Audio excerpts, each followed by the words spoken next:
तो जैसा मैं आपको बता रहा था, ये आपको दिख रहा होगा, ये पट्टी है 1 2 3, यहाँ पे ये बोल्ट खोल लेंगे आप।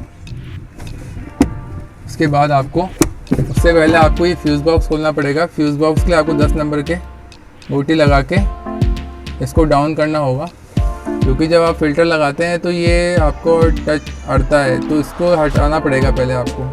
और एसी का फ़िल्टर लगाना क्यों ज़रूरी है आप लोग जानते ही हैं, इससे अपनी एसी की लाइफ बहुत फ़र्क पड़ता है। क्योंकि अगर एसी फ़िल्टर ना हो तो जितनी भी डस्ट है वो सारी इवापोरेटर जो अपना अंदर का कूलिंग कॉइल है इसमें जाती है, और कूलिंग कॉइल चोक हो जाती है, जिससे हमें एसी की कूलिंग अच्छी नहीं मिलती है और हमें वापस इसको सर्विस करवाना पड़ता है। तो एसी का फ़िल्टर आप ज़रूर लगाएं।